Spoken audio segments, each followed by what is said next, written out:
हाँ, ध्यान, करुणा और कृतज्ञता या ग्रेटिट्यूड। जब भी आप ध्यान मग्न होते हैं, आप आनंदित महसूस करते हैं। जब भी आप करुणा में होते हैं, तो आप आनंदित महसूस करते हैं और तब कृतज्ञता उत्पन्न होती है।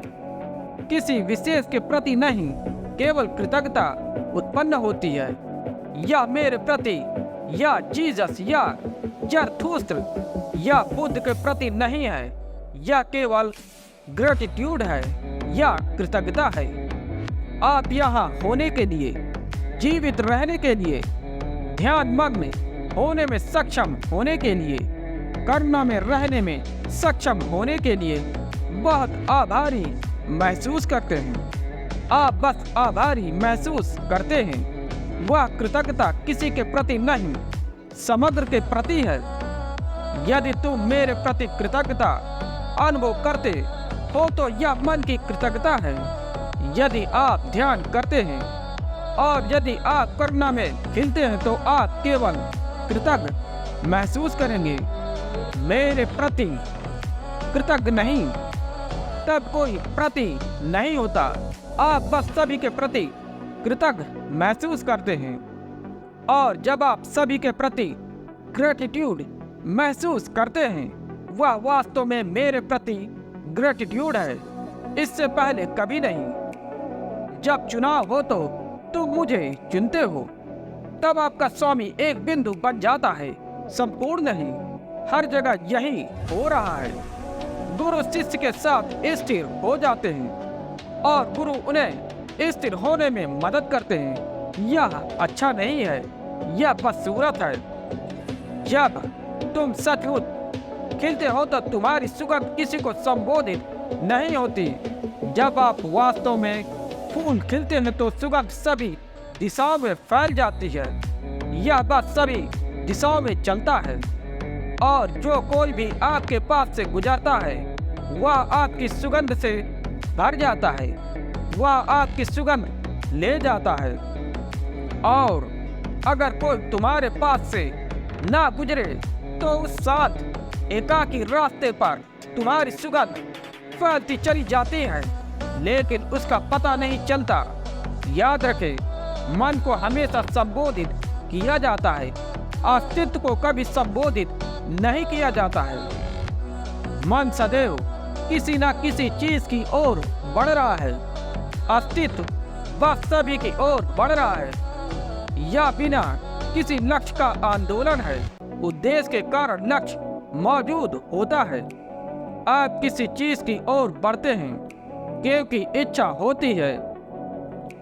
जब कोई इच्छा ही नहीं तो तुम कैसे चल सकते हो? आंदोलन तो है लेकिन प्रेरणा नहीं। तब तुम सभी दिशाओं में गति करते हो। तब तुम अति प्रवाहित हो जाते हो। तब तुम्हारा स्वामी सर्वत्र है। फिर मैं हर जगह हूँ। और केवल जब यह बिंदु आता है तो आप गुरु से भी मुक्त हो जाते हैं। तब आप सभी रिश्तों से मुक्त हो जाते हैं। आप सभी उपस्थिति से, सभी बंधनों से मुक्त हो जाते हैं। और यदि कोई गुरु तुम्हें स्वयं से मुक्त नहीं कर सकता तो वह बिल्कुल भी गुरु नहीं है। अतः तुम्हें मेरे लिए कुछ भी करने की आवश्यकता नहीं है। आप अपने लिए कुछ करें। ध्यान करना यही मेरे लिए काम कर रहा है। तब उपस्थिति आएगी, मन से विचार नहीं आएगा। अभी आप सोचते हैं और महसूस करते हैं हम क्या करें। फिर यह मन है, मालिक को भुगतान कैसे करें? उसने आपके लिए बहुत कुछ किया है। आपको क्या करना चाहिए? यह देने और लेने की दृष्टि से सोचने वाला मन है। नहीं, यह मन मदद नहीं करेगा। एक चीज जो आप मेरे लिए कर सकते हैं, इस मन को छोड़ दें, अपने अस्तित्व को खिलने दें, तो तुम सुगंधित हो जाओगे। तब सभी आयामों और दिशाओं में समग्रता खुशहाल होगी। आप आनंदित होंगे और आपकी कृतज्ञता संकीर्ण नहीं होगी। यह किसी एक बिंदु की ओर नहीं होगा। यह हर जगह गति करेगा। तभी तुम्हें प्रार्थना प्राप्त होती है।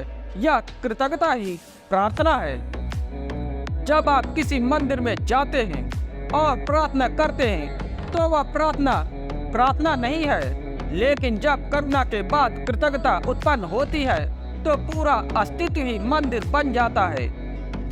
तुम जो कुछ भी छूते हो वह प्रार्थना बन जाता है। तुम जो कुछ भी करते हो वह प्रार्थना पूर्ण हो जाता है। आप अन्यथा नहीं हो सकते। गहराई से जड़ जमाए हुए, ध्यान में डूबे हुए, करुणा में गहराई से बहते हुए आप अन्यथा नहीं हो सकते। तुम प्रार्थना बन जाओ, तुम कृतज्ञता बन जाओ। लेकिन याद रखें, मन को हमेशा संबोधित किया जाता है। इसका एक लक्ष्य है, हासिल करने की चाहत है, होना असंबोधित है। इसका कोई लक्ष्य नहीं है। इसे हासिल करने के लिए कुछ भी नहीं है। अस्तित्व का राज्य पहले ही प्राप्त हो चुका है। सम्राट पहले से ही सिंहासन पर बैठा हुआ है। तुम बढ़ो क्योंकि गति ही जीवन है। लेकिन किसी लक्ष्य की ओर मत बढ़ो, क्योंकि जब कोई लक्ष्य नहीं होता तो कोई तनाव नहीं होता। तब गति सुंदर, मनोहर होती है।